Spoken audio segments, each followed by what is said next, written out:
dikoreksi. Misalkan saya dalam pemikiran. Ya. Nah, kemudian dinilai oleh siapa, Gusti atau Pak Is. Oh, ternyata hasil pemikiran, hasil kajian ini ada kesalahan, itu silahkan. Mana sisi kesalahannya, maka saya akan revisi. Gitu kan? Tidak boleh ketika saya itu memiliki sebuah pemikiran, kemudian dikritisi oleh teman-teman, oleh kawan-kawan, lalu kemudian kalian kualat. Nah, itu penjajahan. nah, itu penjajahan namanya. Definisi dari keberanian itu adalah tadi sikap tengah-tengah antara cemen dengan sembrono, ya. Otomatis keberanian ini harus dipupuk dan harus didasari atas keilmuan, harus didasari juga atas adab. Ya. Assalamualaikum warahmatullahi wabarakatuh. Waalaikumsalam warahmatullahi wabarakatuh. Pada malam hari ini kita berjumpa lagi. Kita dari santri Banten yang sama sekali tidak dikenal dan tidak terkenal. Ya, begitulah. Kita masih bersama Gus Ajis. Ya. Subhanallah. Terima kasih. Dan juga ternyata di samping kita baru tahu saya Gus, kalau beliau itu ternyata keturunan dari Songo loh. Itu bagus Gusti Rajmanda. Wow. Bagus, bukan tuh bagus. Kata bagus, bagus ya gitu. Husnudon ke Allah Ta'ala. Oh iya, husnudon. Ini beliau itu masih muda ya, masih energik gitu. Tapi muka tua. Iya. Umur 60. Iya. Bebas. Ngomong-ngomong tentang pemuda-pemudi gitu ya. Ini kita pengen ngebahas yang agak berbeda gitu. Kita pengen ngomongin perihal pemuda-pemudi gitu. Jadi pemuda itu pemuda yang pemberani itu yang seperti apa sih gitu. Silakan ke narasumber kita ya. Nanti barangkali mau menambahkan gitu. Silakan Gus Ajis, bagaimana? Pemuda yang pemberani itu adalah seorang pemuda yang berani dalam mengemukakan pendapat, yang dikuatkan dengan argumentasi dan menyampaikan kebenaran itu dengan lantang, ya, tidak ada ketakutan atau gentar untuk menyampaikannya. Meskipun dihujat gitu ya. Ya meskipun dihujat itu sudah resiko. Tentu menggunakan akhlak. Ya.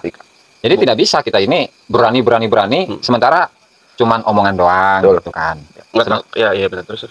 Cuman omongan doang sementara buktinya nggak ada gitu. Atau terkadang pemuda itu takut untuk menyampaikan sebuah kebenaran.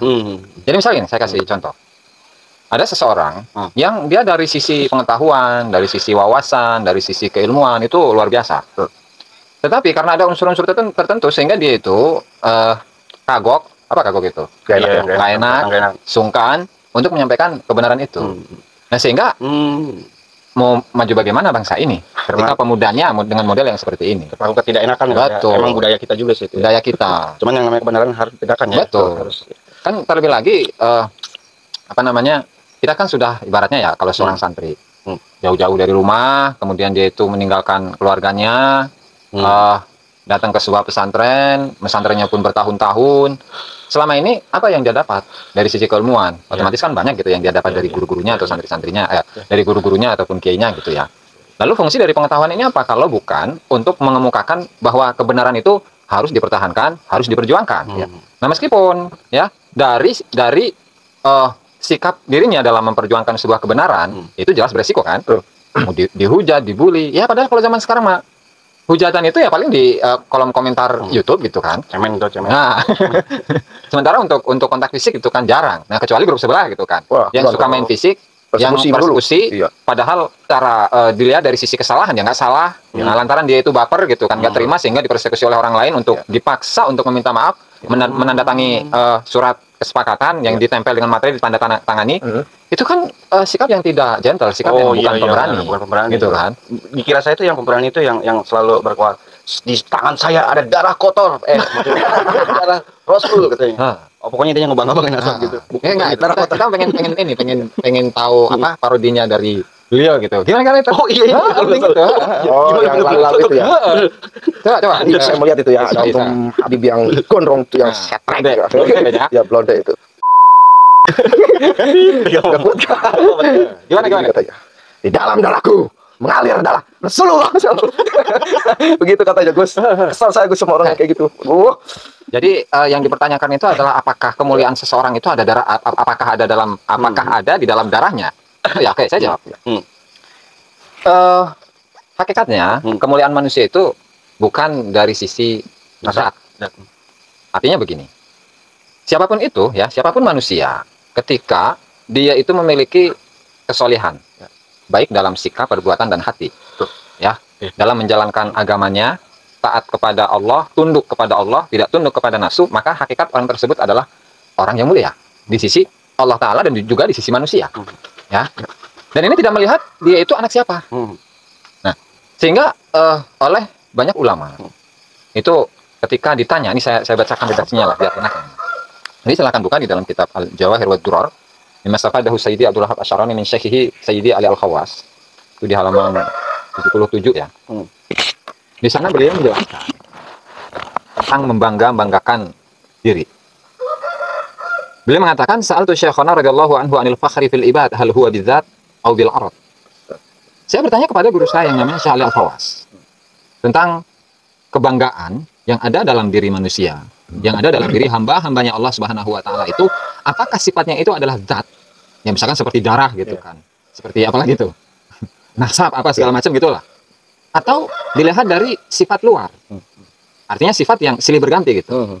Nah, kata beliau, kata Syekh Ali Al-Khawas, laisa ahadun fakhruhu bidzat illallahu wahdahu. Tidaklah seorang pun yang kemuliaannya itu asli, zat bahkan, kecuali Allah Ta'ala. Artinya, tidak satupun dari makhluk-makhluknya Allah Ta'ala yang kemuliaan dirinya itu asli. Tapi apa? Tapi semuanya itu dilihat dari apa? Dari sifat-sifat yang ada dalam dirinya. Makanya beliau melanjutkan, wa ammal ibadu fa innama fakhruhum birrutat. Para hamba-hamba, kebanggaan mereka, kemuliaan mereka itu adalah dengan tingkatan-tingkatan yang sudah dia capai. Sehingga misalkan orang yang berilmu itu lebih utama daripada orang yang bodoh. Ya kan? Orang yang memiliki derajat tinggi itu lebih mulia daripada orang yang memiliki derajat yang rendah di sisi Allah Ta'ala. Ya kan? Sehingga ketika kita ini membanggakan sesuatu, meskipun itu adalah nasab kepada orang yang soleh, nasab kepada wali, nasab kepada nabi bahkan, hakikatnya dia membanggakan sesuatu yang sifatnya adam, ketiadaan. Kenapa seperti itu? Kita lihat dalam sebuah ayat Al-Quran, Allah Ta'ala berfirman, Qul innama ana basyarum mislukum. Katakanlah wahai Muhammad, bahwa aku, ya, artinya Nabi Muhammad mengatakan bahwa diriku, Nabi Muhammad maksudnya, adalah seorang manusia seperti kalian semua. Artinya Nabi Muhammad itu sama dengan yang lain. Tidak ada keutamaan. Artinya sama. Di situ tidak ada mana yang lebih mulia, mana yang lebih hina, dan seterusnya. Nggak ada. Sehingga lanjutan dari ayat itu, hanya saja, Qul innama ana basyarum mislukum yuha ilayya. Ada di situ Allah Ta'ala menurunkan wahyu kepada beliau. Sehingga itulah yang menjadi nilai plus yang ada dalam diri Rasulullah Shallallahu Alaihi Wasallam. Ya, maka fa'amara alla yara lahu fadlan ala ummatihi min haitsu zat. Maka Allah Ta'ala itu memerintahkan kepada Nabi Muhammad agar Nabi Muhammad itu tidak melihat dirinya lebih utama daripada umatnya dari sisi zatiahnya. Zatnya itu asli mulia, enggak seperti itu. Nah, kemudian apa yang menjadi sisi kemuliaan dari Rasulullah? Sisi kemuliaan dari Rasulullah adalah syarafur rutbah, kemuliaan tingkatan yang sudah dicapai oleh Rasulullah Shallallahu Alaihi Wasallam, bahwa Allah itu menurunkan wahyu kepada Rasulullah Shallallahu Alaihi Wasallam. Nah, sehingga dari sini ya kita bisa menyimpulkan bahwa semua orang itu sama. Hanya saja tingkatan-tingkatan ya yang menjadi sisi kemuliaan manusia itu hanya di sisi Allah Subhanahu Wa Taala. Kalau Rasulullah saja diberi peringatan oleh Allah Subhanahu Wa Taala untuk mengatakan, saya adalah manusia seperti kalian, hanya saja Allah Ta'ala menurunkan wahyu kepada diri saya. Maka untuk anak cucunya apakah pantas mengatakan hal yang demikian tadi? Dalam darah saya, gitu. Terdapat darah. Kotor. Tentunya kotor. Mungkin kotor. Itu nggak pantas sama sekali. Kenapa Rasulullah aja mengatakan demikian? Innama ana basyarum mislukum. Ini bukan berarti kita ini merendahkan Rasulullah, enggak. Karena ini adalah kalamnya seorang sufi, seorang yang mengenal Allah Ta'ala, gitu kan, yang menjadi guru dari Syekh Abdul Wahab Asy'arani, sehingga hal ini lebih mengena, gitu, lebih mengena kepada makna hakiki dari sebuah ayat, gitu kan. Di sisi lain, manusia itu diciptakan dari apa sih? Dari tanah. Siapapun itu kan, mulai dari Nabi Adam sampai nanti manusia yang sampai pada hari kiamat, gitu kan. Nah, hakikatnya karena tanah itu biasa diinjak, yang namanya tanah masa mulia sih? Tanah memang biasanya diinjak, bahkan ya mohon maaf dengan tanah itu adalah tempat di mana kita buang kotoran kan gitu. Ya kan, sehingga mau merasa mulia dari mana? Kita sebagai seorang manusia, meskipun dia adalah turunan wali, turunan siapa sekalipun gitu kan, orang-orang yang baik. Ya kan? Kenapa? Manusia itu merasa mulia. Ya, manusia itu merasa mulia, sementara ada yang lebih mulia daripada manusia. Apa itu? Makhluk Allah yang diciptakan dari cahaya. Siapa? Malaikatan. Harusnya kalau mau sombong malaikat. Kenapa? Ya karena kalau cahaya itu lebih mulia daripada tanah. Cahaya nggak pernah diinjak. Kalau tanah itu sering diinjak, bahkan diinjak oleh semua orang kan gitu. Nah, sehingga Allah Ta'ala ya kan, itu mengatur, memberikan kesempatan bagi siapapun untuk menjadi orang-orang yang mulia, tapi bukan lantaran nasabnya, bukan lantaran darahnya, bukan lantaran keturunannya. Keturunan siapapun itu, mau keturunan wali kek, orang yang soleh kek, ya kan, orang yang takwa kek, ataupun turunan dari Fir'aun sekalipun. Ketika turunan Fir'aun itu menjadi orang yang soleh, menjadi orang yang takwa, dia menjadi mulia di sisi Allah Subhanahu wa taala. Maupun kalian orang Israel juga. Meskipun gitu, turunan Israel misalkan ya. Ketika dia menjadi orang yang takwa, soleh, ya kan, cinta kepada Allah Taala, dicintai oleh Allah Taala, dia hakikatnya adalah orang yang mulia gitu loh. Kan bukan berarti ketika seorang itu turunan misalkan Abu Jahal gitu ya. Ada seorang sahabat yang namanya Ikrimah bin Abu Jahal. Ikrimah ini cowok ya, bukan cewek ya. Salah seorang sahabat Nabi. Islam dia sahabat Nabi kan. Tapi bapaknya kayak gitu. Ya kan? Ada lagi seorang ulama dari Yahudi itu, siapa namanya itu? Abdullah bin Salam kah? Atau siapa itu? Beliau dari Yahudi itu, Gus. Yahudi. Masuk Islam jadi sahabat Nabi. Berarti kesimpulannya kalau menurut saya Islam itu bukan berarti Arab gitu ya, bukan keseluruhan, agama seluruh umat gitu. Makanya kenapa setiap habis sholat kita selalu mendoakan Allahumma ighfir umat Sayyidina Muhammad. Allahumma asli umat Sayyidina Muhammad. Allahumma ansur umat Sayyidina Muhammad. Allahumma arzuq umat Sayyidina dan seterusnya. Yang dilihat itu adalah umatnya Sayyidina Muhammad. Gitu tuh. Nah, sehingga dari sini mau merasa lebih mulia dari mana? Gitu tuh. Toh kita berasal dari tanah yang sama. Saya curiga sih dia itu terbuat dari semen kalau keras gitu ya. Kayaknya beda gitu ya. Beda banget. Ini keberanian kalau menurut Gus Faiz gimana tuh? Apa keberanian pemuda itu? Saya tembak nggak apa. Ini sudut pandang dari seorang santri gitu kan. Ini udah tutup kita bahas. Keberanian. Keberanian itu seorang pemuda ya. Itu bisa apa namanya? Ente tembak aja. Natural. Jadi pemuda itu harus punya keberanian. Dia harus punya keberanian secara intelektual, harus punya keberanian untuk memilih tujuan hidupnya mana, arah hidupnya mana, gitu. Harus punya prinsip. Itulah yang punya prinsip itu adalah orang yang punya keberanian. Memilih prinsip yang baik itu adalah orang yang punya keberanian, gitu. Mau sampai di mana beliau? Datang ke pondok pesantren, itulah keberanian. Keberanian meninggalkan kedua orang tuanya. Berkorban, itulah keberanian. Berkorban dari segala apapun, itulah pemuda keberanian. Banget. Iya, benar. Mulai kita cari sosok ulama, kita tanyakan kepada Gus Ajis. Siapa beliau itu? Sosok pemuda yang punya keberanian. Keberanian itu kalau bahasa Arabnya itu kan syaja'ah. Kan Abi Syuja. Nah, ingat kan Abi Syuja berarti bapaknya Syuja. Artinya ulama ini yang mengarang Abi Syuja ini itu apa dikatakan sebagai seseorang yang sangat pemberani. Nah, sehingga lakopnya itu disebut sebagai Abu Syuja. Oke, itu sekilas. Keberanian itu apa sih? Nah, keberanian itu adalah al-haddul wasat, batas tengah. Baina radilatil jubni wat tahawur. Di antara kesalahan yang berupa cemen. Jubun itu cemen, wat tahawur sembrono. Jadi sikap antara cemen dan sembrono. Kan kalau cemen, dia kan mau ngapa-ngapain nggak berani nih.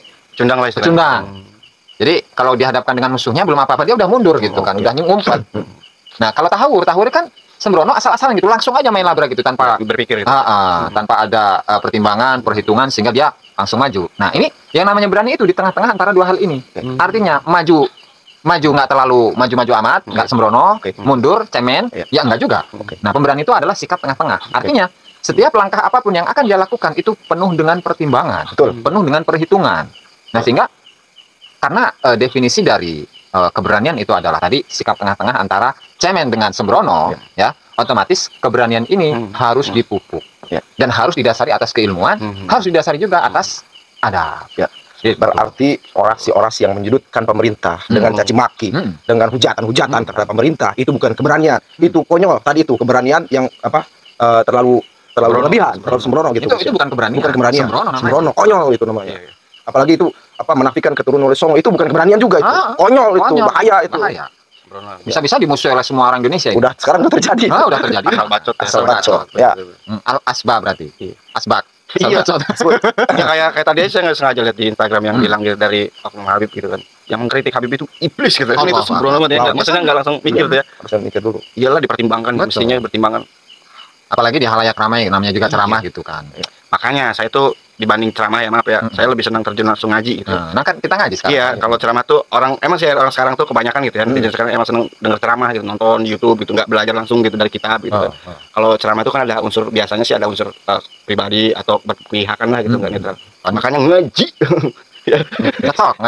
Ngaji itu penting gitu. Karena memang asal bacot. Sayangnya itu orang Indonesia itu tidak mau untuk kita lah, generasi muda khususnya ya. Itu kitanya pengennya hanya instan doang gitu tuh, Gus. Pengennya hanya instan. Jadi ketika dia itu mendapati sebuah pengetahuan atau sebuah video, itu langsung diserap aja gitu tanpa ada penyaring. Nah, beda tadi kalau ngaji ya. Kalau ngaji kan kita kitabnya bawa, bukunya bawa, kemudian gurunya juga ada. Nah, sehingga di sini kita akan mendapatkan sebuah pendidikan yang tidak hanya sekedar berasal dari doktrin, tapi apa, berdasarkan atas keilmuan, kemudian apa kitab yang diaji ulamanya itu jelas gitu, tanpa ada pendoktrinan, kemudian di situ juga ada pembelajaran supaya kita lebih dewasa dalam memahami sebuah permasalahan. Jadi tidak sembrono kayak tadi. Tambah lagi Gus, ulama yang lain lagi lah gitu, yang sosok pemuda yang inspiratif buat pemuda-pemuda yang sekarang gitu. Kiai Haji Abdul Wahid. Wow, siapa itu beliau? Siapa itu Kiai Haji Abdul Wahid? Putranya Kiai Haji Hasyim Asy'ari. Bapaknya Gus Dur. Nah, itu kan beliau muda. Masih muda ya? Sosok ulama ada dalam diri beliau. Sosok nasionalis ada beliau. Bahkan beliau adalah salah satu dari anggota BPUPKI itu ya. BPUPKI yang menyusun UUD dan juga Pancasila itu ya. Persiapan kemerdekaan. Dan beliau meninggalnya muda. Itu masih umur 40-an lah kalau nggak salah. Nah, beliau ya meskipun seorang yang masih masuk dalam kategori generasi muda. Nah, beliau berjuang untuk negara. Gitu kan? Sampai-sampai musyawarah dalam pembentukan negara, beliau kan ikut andil. Ya kan? Nah, itu dari golongan santri. Aslinya santri, kemudian menjadi seorang kiai ulama gitu kan. Dan juga ikut andil dalam negara. Nah, otomatis karena kita berkaca kepada beliau gitu.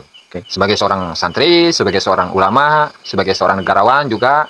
Sehingga dalam diri santri ya, kita ini harus ada 3 unsur ini.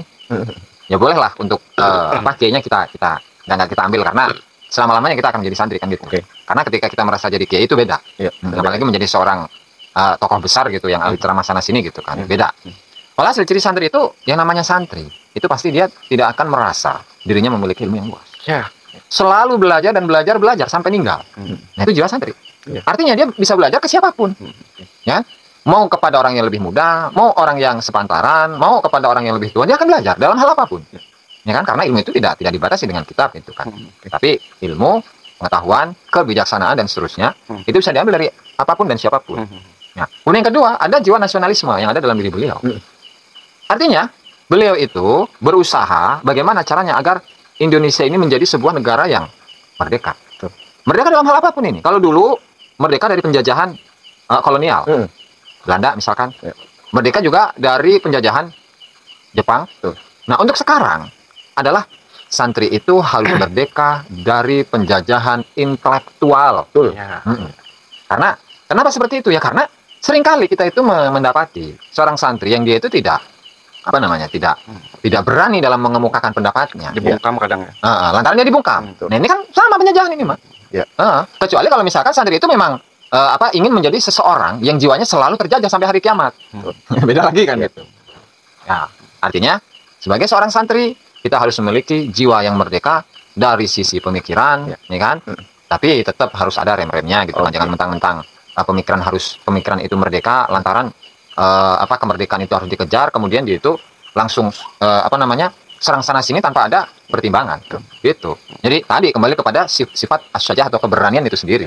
Jadi namanya keberanian, cemen enggak, gitu kan. Kemudian sembrono pun juga enggak, tapi tengah-tengah antara sembrono dan cemen.